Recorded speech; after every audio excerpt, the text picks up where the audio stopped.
거룩한 주일에 주회전에 나오신 여러분들 위해 하나님의 크신 은혜와 복이 임하시기를 주님의 이름으로 축원합니다. 오늘 여러분과 함께 나눌 말씀은 죽으면 소용이 없는 일, 죽으면 소용이 없는 일이라는 제목입니다. 이것은 예수님께서 제자들에게 들려주신 어느 부자가 죽은 후에 어떻게 되었는가에 관한 내용입니다.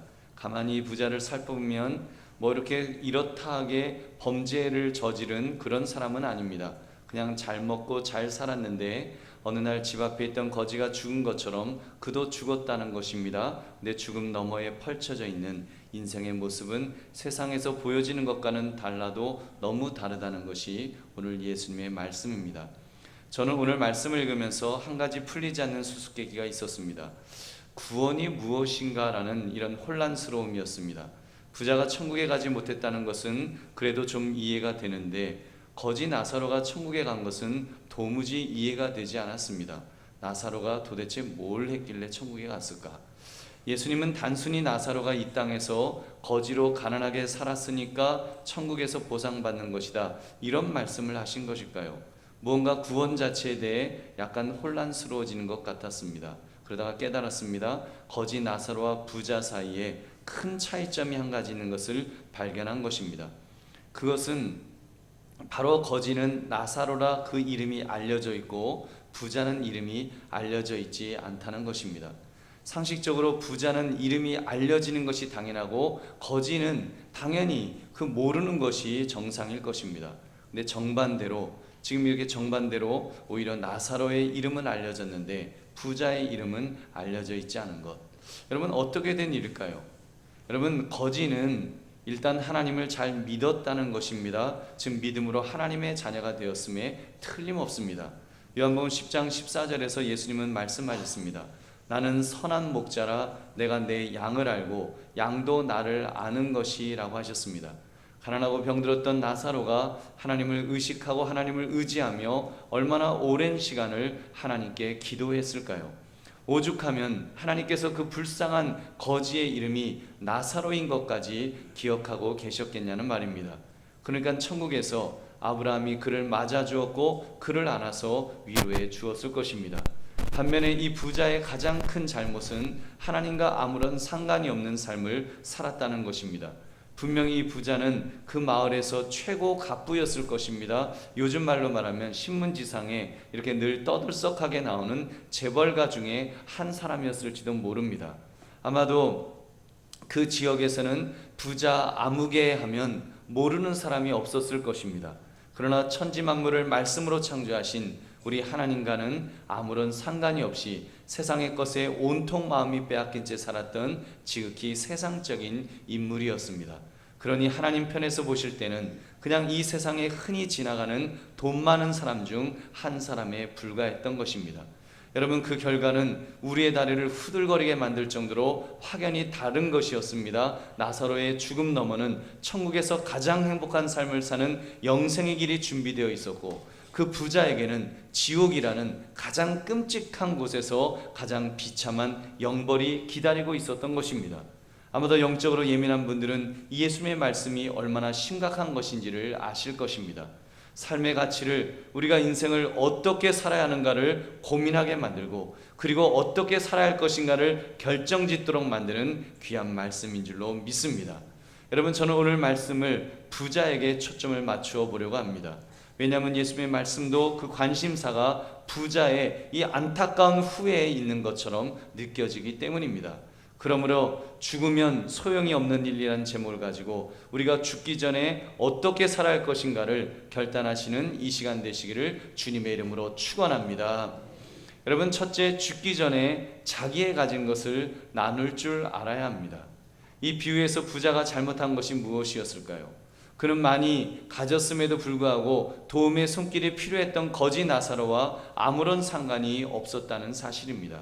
누가복음 16장 19절부터 21절 말씀 우리 한번 같이 읽어보겠습니다. 시작. 한 부자가 있어 자색옷과 고운 베옷을 입고 날마다 호화롭게 즐기더라.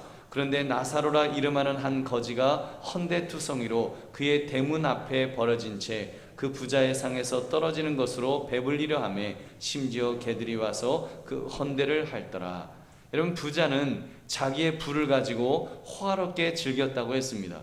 그런데 거지는 그것도 돌봄을 받지 않아서 병든 거지는 그 부잣집 대문에 버려진 채 부자의 상에서 떨어지는 것으로 연명하려 했다는 것입니다. 그런데 아무도 돌봐주지 않았습니다. 오죽하면 개들이 와서 그 헌대를 핥았다고 했을까요? 근데 거지는 아무도 돌봐주는 사람 없이 그렇게 죽음을 맞이했습니다. 이것이 부자가 잘못한 일이었습니다.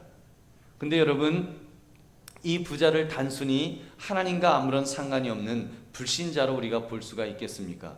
저는 아니라고 봅니다. 적어도 이 나사로라고 하는 이 나사로가 아브라함의 품에 안겼다고 하는 것은 지금 그들이 유대인이라는 것을 전제하는 것이죠. 유대인은 혈통적으로 아브라함의 후손이었고, 그렇다면 그 부자도 하나님의 약속의 백성이었음에 틀림없습니다. 그렇기 때문에 부자가 이 아브라함을 향해서 아버지 아브라함이여 이렇게 부르는 것입니다. 그렇다면 그가 하나님의 자녀로서 마땅히 이렇게 살아라 라고 하는 것을 몰랐을까요? 여러분, 신명기 15장 7절부터 8절은 이렇게 말씀합니다. 내 하나님 여호와께서 내게 주신 땅 어느 성읍에서든지 가난한 형제가 너와 함께 거주하거든 그 가난한 형제에게 내 마음을 완악하게 하지 말며 내 손을 움켜쥐지 말고 반드시 내 손을 그에게 펴서 그에게 필요한 대로 쓸 것을 넉넉히 구워주라. 아멘. 여러분, 구워주라는 것입니다. 주라는 것입니다. 근데 부자는 그것을 나눌 줄 몰랐던 것입니다. 왜요? 그가 혈통적으로는 아브라함의 자손이었는지 모르지만 그의 마음속에는 하나님과 아무런 상관이 없었기 때문입니다. 여러분, 그렇게 볼 때 우리 믿음의 사람이 자기의 것을 나누어야 하는 것은 신앙적인 문제입니다. 예수님은 나눌 줄 알아야 한다고 말씀하셨고 그것이 가치 있는 일임을 분명히 하셨습니다. 누가복음 12장 33절부터 34절 말씀 우리 같이 읽어보겠습니다. 시작. 너희 소유를 팔아 부재하여 낡아지지 아니하는 배낭을 만들라. 곧 하늘에 둔 바 다함이 없는 보물이니 거기는 도둑도 가까이 하는 일이 없고 좀도 먹는 일이 없느니라. 너희 보물 있는 곳에는 너희 마음도 있으리라. 아멘. 소유를 나누라는 것입니다. 그러면 그것이 어디에 쌓인다고요? 하늘에 다함이 없는, 충나지 않는 재물 창고를 천국에 마련하는 것입니다. 여러분, 우리 예수님께서 이렇게 말씀하셨습니다. 우리 눈치가 빠른 분은 이런 마음이 드실 것입니다. 목사님은 노블리스 오블리제란 말도 모르십니까? 오늘 설교 대상을 누구에게 할 것인가? 번지수가 좀 잘못된 것 같습니다. 오늘 자기의 가진 것을 나누라는 것은 저기 한남더일이라든지 아니면 이태원 언덕에 사는 최고 부자들이 사는 동네에서 설교해야 될 내용이 아닙니까? 우리 교회같이 산동네 교회에서 말씀하시면 뭘 가진 것이 있어야 나눌 것 아닙니까? 그런 생각이 혹시 드시는 분은 안 계신지요? 맞습니다. 저도 그런 생각이 조금 들었어요. 그래서 사실 좀 이렇게 어제까지도 말씀을 묵상하는데 좀 답답했습니다. 그러다 조금 전 말씀드린 너희 소유를 팔아 구제하여 하늘의 보물을 쌓아라, 이 말씀을 묵상하다가 이 말씀이 누구에게 무슨 말씀을 하시다 가셨는가를 보았습니다. 그랬더니 바로 저 같은 사람, 여러분 같은 사람에게 하셨더라고요. 무엇을 먹을까, 무엇을 마실까, 입을까 염려하지 말라. 너희 아버지께서 이런 것이 있어야 할 줄 아시느니라. 무엇을 먹을까 염려하는 그 사람들에게 염려하지 말라고 하신 다음에 주신 말씀이 바로 이 말씀입니다. 너희 소유를 팔아 구제하라. 먼저 그의 나라와 그의 의를 구하시면서 너희 소유를 팔아서 구제하라고 이렇게 말씀하셨습니다. 여러분, 그렇다면 우리에게 주신 말씀이겠죠. 따라하시기 바랍니다. 이 말씀 우리 보고 하라는 말씀이군요. 여러분, 믿으시면 아멘 합시다. 아멘. 여러분, 전에 보면 지하철에서 동냥하시는 분들을 보면 10명이면 10명 모두 찬송가를 부르는 것을 저는 보았습니다.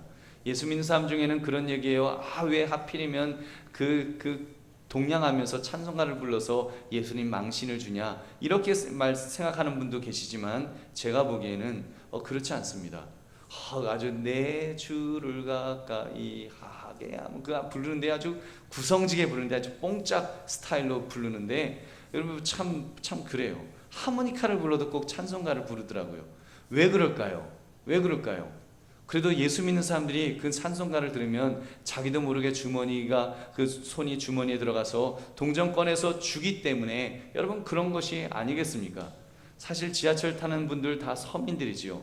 불쌍한 사람이 지나가면 그래도 차마 지나가지 못하는 사람이 예수 믿는 사람이니까 여러분 그러지 않겠냐는 거예요. 여러분 제가 볼 때는 교회 다니는 사람들이 제일 많이 베푸니까 찬송가로 영업하는구나, 저는 그렇게 보여요. 여러분 우리 한국교회 성도들이 소망인 줄로 믿습니다. 여러분 그래도 성도들이 예수 믿는 사람들이 베푸는 줄로 믿습니다. 여러분 사랑하는 성도들이요, 저는 이런 점에서 우리 교회가 좀 더 양적으로도 성장했으면 좋겠습니다. 그리고 여러분이 돈을 많이 벌어서 11조도 많이 했으면 좋겠습니다. 여러분 교회가 해야 할 일이 많이 있거든요. 후원해야 될 농어촌 교회들, 선교사님들, 구제단체들 얼마나 많은지 모릅니다. 대한민국이 경제적으로 커지면서 NGO 단체들도 얼마나 많아지고 누구를 도웁시다 하는 것들이 얼마나 많은지 모릅니다. 목사님들을 만나기가 겁이 납니다. 목사님들을 만나면 이런 사역하려고 합니다, 저런 사역하려고 합니다. 다 선한 사업입니다. 근데 여러분 돈이 필요합니다. 저는 대형교회가 대형교회가 다른 때는 안 부러운데 이런 구제할 때는 조금 부럽습니다. 아무개 목사님이 어느 고아원에 1억 원을 기부하셨답니다. 아무개 목사님이 군성교 교회 건축하는데 몇 억을 하셨답니다. 목사님이 한 것입니까? 교회가 한 것입니다. 여러분 성도들이 그런 선한 사업을 한 것인 줄로 믿습니다. 여러분 그런 점에서 여러분 물질의 복을 많이 받으시기를 주의 이름으로 축원합니다. 쓰는 것은 우리 교회가 열심히 쓰겠습니다. 여러분께서 우리 그러므로 자기의 가진 것을 기꺼이 나누시는 저와 여러분 되시기를 주님의 이름으로 축원합니다. 두 번째, 죽기 전에 가장 좋은 것을 나눠야 합니다. 가장 좋은 것을 나눠야 합니다. 교회가 구제를 할 때 고민되는 질문이 있습니다. 이것이 최선입니까? 이런 질문이에요. 여러분 어디서 많이 들어봤던 질문 아닌가요? 시크릿 가든이라고 하지연 씨가 나왔던 드라마가 있었는데 거기 현빈 씨가 늘 쓰던 말입니다. 이것이 최선입니까? 그 말이 유행되어서 사장님이 결제하면서 이것이 최선입니까? 라고 그래갖고 아주 직장인들이 힘들었다는 뒷이야기도 있습니다만 아주 중요한 질문이에요. 이것이 최선일까? 이것이 최선일까? 우리 교회도 아주 어려운 분들이 있으시면 적은 액수일망정 도와드리려고 합니다. 한 가지 원칙을 세웠습니다. 먼저 신앙생활을 잘하는 것을 본 후에 도와야 한다는 원칙을 세웠습니다. 예를 들면 교회 처음 나오셨다고 바로 돕지는 않습니다. 돈이 아까워서가 아니라 그분의 영혼을 위해서 그렇게 하는 것입니다. 교회를 돈 주는 곳이다라고 생각이 들면 진리의 말씀이 그 다음부터는 들어가지가 않습니다. 왜요? 교회는 돈을 주는 곳이 아니라 구원을 주는 곳이기 때문인 줄로 믿습니다. 교회는 예수님을 믿고 구원을 얻는 곳입니다. 이 가치, 이보다 더 중요한 가치가 무엇이 있겠습니까?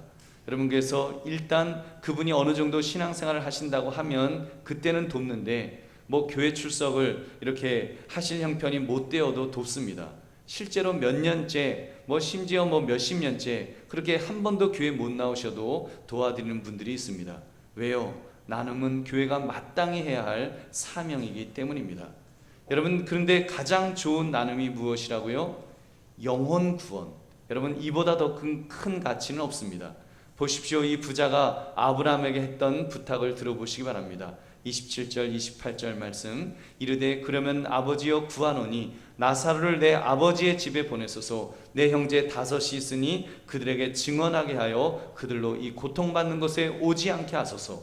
지금 이 부자가 깨달은 것입니다. 인생에 있어서 진정 가치 있는 것이 무엇인지를 깨달았습니다. 그동안 세상에서 자색 옷과 고운 베옷을 입고 날마다 호화롭게 즐기던 것이 아무것도 아니라는 것을 그제서야 깨달았습니다. 그의 형제들에 대해서도 마찬가지였을 것입니다. 그 형제 5도 자기처럼 물질적 풍요 속에서 부어라 마셔라 하고 있는 것을 알고 있기에 안타까운 마음이 들은 것입니다. 내 형제들은 나처럼 되면 안 될 텐데 저들만이라도 구원받아야 될 텐데, 근데 문제는 너무 늦게 깨달은 것입니다.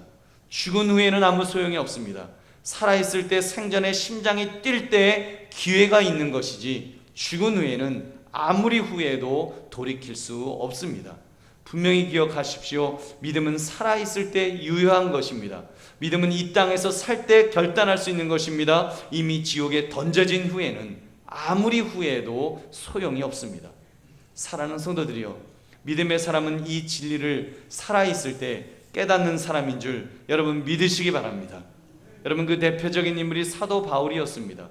그는 말합니다. 나도 육체를 신뢰할 만하며 만일 누구든지 다른 이가 육체를 신뢰할 것이 있는 줄 생각하면 나는 더욱 그러하리니 나는 8일 만에 할례를 받고 이스라엘 족속이요 베냐민 지파요 히브리인 중에 히브리인이요 율법으로는 바리새인이요. 자기도 집안으로 따지면 잘 나가는 집안의 그런 자제라는 말입니다. 지식적으로나 물질적으로나 혈통적으로나 어디 하나 빠질 데가 없는 나 그런 사람이다 라고 말하는 것입니다. 그런데 그 다음에 무엇이라고 말했습니까? 우리 빌립보서 3장 7절부터 9절 말씀 같이 읽어보겠습니다. 시작. 그러나 무엇이든지 내게 유익하던 것을 내가 그리스도를 위하여 다 해로 여길 뿐더러 또한 모든 것을 해로 여김은 내 주 그리스도 예수를 아는 지식이 가장 고상하기 때문이라. 내가 그를 위하여 모든 것을 잃어버리고 배설물로 여김은 그리스도를 얻고 그 안에서 발견되려 함이니 내가 가진 의는 율법에서 난 것이 아니요 오직 그리스도를 믿음으로 말미암은 것이니 곧 믿음으로 하나님께로부터 난 의라. 아멘. 여러분, 이 고백이 저와 여러분의 고백이 되시기를 주의 이름으로 축원합니다. 배설물처럼 여겼다. 세상적인 자랑거리를 배설물로 가장 하찮은 것으로 여겼다는 것이 사도 바울의 고백이었습니다. 사랑하는 성도님들, 그러므로 성도는 가장 좋은 것을 나눌 줄 알아야 됩니다. 세상적인 것 말고 더 좋은 것을 나눌 줄 알아야 됩니다. 그것이 무엇입니까? 그것은 영혼에 관련한 소식을 전하는 것입니다. 영혼이 살아야 할 곳 본향에 대한 이야기를 반드시 나눠야 합니다. 예수 그리스도 영생의 소식 복음을 나누시기를 주의 이름으로 축원합니다. 이런 점에서 믿음의 사람은 좀 영적 자부심을 가져야 됩니다. 생각해 보십시오. 그래도 뭘 좀 나누겠다는 마음을 먹으려면 내가 부유하다, 내가 나눌 것이 있다, 이런 마음이 있어야 되지 않겠습니까? 내가 누구인가, 내가 어떤 면에서 부자인가, 여러분 그것을 알아야지요. 한번 따라 하시기 바랍니다. 우리는 영적 부자이다. 여러분 믿으십니까? 여러분 영적 부자예요. 우린 정말 영적 부자입니다. 왜냐하면 천지의 주제이신 하나님께서 우리의 아버지가 되어 주시기 때문입니다.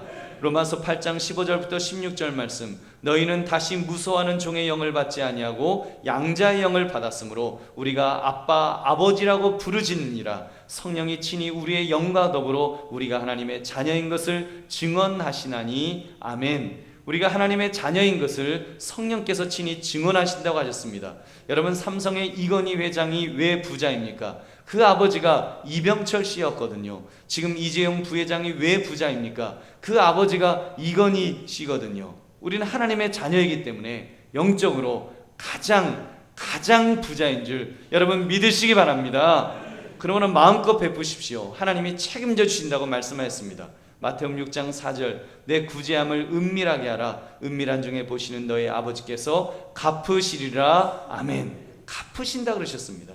사랑하는 성도들이요, 여러분 다음 주 우리 한영원 사랑축제 제작정하는 시간입니다. 다음 주가 제작정의 시간이에요. 우리 교회가 10월 23일 한영원 사랑축제를 준비하고 있습니다. 그래서 4월 말에 VIP 작정을 우리가 했었고, 내가 그때 동참하지 못해서 안타깝다 하는 분들이 있을 것입니다. 또 그동안 몇 달 동안 이제 또 새로운 분들을 만났거나 그런 계기가 있는 분들이 있을 것입니다. 그런 분들 여러분 다음 주에 작정하시기 바랍니다. 가만히 생각해 보십시오. 어렸을 때 같이 신앙생활하던 친구들, 아마도 지금 교회 나가지 않는 친구들 분명히 있을 것입니다. 저도 이번에 그 동창을 그 교회 이제 동기를 만났는데 자기 전도해 달라고 그러더라고요. 와이프가 우리 남편만 전도하면 자기도 따라 나오겠다고 그러는 거예요. 여러분 그런 분들 분명히 있을 거예요. 하나님께서 만나게 하시는 분들이 분명히 있을 것입니다. 여러분 작정하셔서 그런 분들 꼭 이름을 쓰시고 위하여 기도하기를 원합니다. 여러분 이제 우리가 또 작정해서 한 2달간 우리가 연속으로 이제 또 그 릴레이 기도를 또 할 것입니다. 여러분 교회가 정말 그분들을 위해서 우리가 함께 기도할 수 있다는 것 얼마나 좋습니까? 함께 여러분 꼭 그분이 그날 못 오셔도 괜찮습니다. 우리가 이름을 적어놓고 그분을 위하여 기도할 수 있다는 것만으로도 얼마나 귀한 일인지요. 직장의 동료를 그렇게 이름을 적어놓으면요 그분을 대하는 태도가 달라질 것입니다. 그분을 대할 때는 적어도 내가 예수 믿는 사람으로서 하나님 저 사람 어떻게 하면 전도해요 하는 마음 때문에 정말 예수님처럼 그를 대하게 될 것입니다.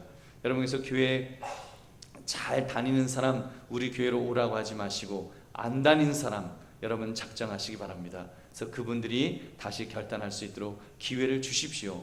그러므로 가장 좋은 것, 복음의 복된 소식을 나누시기를 주님의 이름으로 축원합니다. 세 번째, 나눔에 대한 결과는 각자의 몫이라는 사실입니다. 아마 여러분 중에 이런 이야기를 할 것입니다. 목사님, 전하면 무엇합니까? 전혀 들으려고 하지 않는데요. 답은 그렇습니다. 그럼에도 불구하고 우리 그냥 전해야 됩니다. 듣느냐 안 듣느냐는 상대방의 몫일 뿐입니다. 오늘 본문의 부자 지옥불에 던져져 너무 괴로워서 자기 형제들만이라도 구원받기를 바랬습니다. 그래서 죽은 나사로를 다시 세상으로 보내달라는 것입니다. 그러면 죽었던 나사로가 살아나갔고, 아 여보시오, 내가 당신 형님이 지옥불에 있으면서 당신들 보고 지금 하나님 잘 믿으라고, 지옥 가지 않도록 잘 믿으라고 그렇게 부탁했다고 말하면 듣지 않겠냐고 그 이야기한 것입니다. 그때 아브라함이 이렇게 대답했습니다. 누가복음 16장 31절, 이르되 모세와 선지자들에게 듣지 아니하면 비록 죽은 자 가운데서 살아나는 자가 있을지라도 권함을 받지 아니하리라 하였다 하시니라. 아멘. 안 듣는 자는 죽었다가 다시 살아나도 안 믿는다는 것입니다. 실제로 그런 것 같습니다. 우리 예수님께서 내가 십자가에서 죽었다가 사흘 만에 다시 살아나리라 예언하셨습니다. 예언하신 대로 그렇게 죽으셨고 사흘 만에 다시 부활하셨습니다. 그런데도 안 믿기로 작정하니까 유대 교권자들이 믿지 않았습니다. 오히려 쉬쉬하면서 예수님의 부활 사실을 감추려고 혈안이 되었던 것입니다. 이처럼 안 믿는 것은 그 듣는 사람의 몫일 것입니다. 우리의 몫은 무엇입니까? 우리의 몫은 때를 얻든지 못 얻든지 전하는 것인 줄로 믿습니다. 디모데후서 4장 2절, 너는 말씀을 전파하라. 때를 얻든지 못 얻든지 항상 힘쓰라. 범사에 오래 참음과 가르침으로 경책하며 경계하며 권하라. 아멘. 이것이 우리의 사명입니다. 우리는 그냥 전하는 거예요. 전하면 그 결과는 하나님께서 책임져 주실 줄로 믿습니다.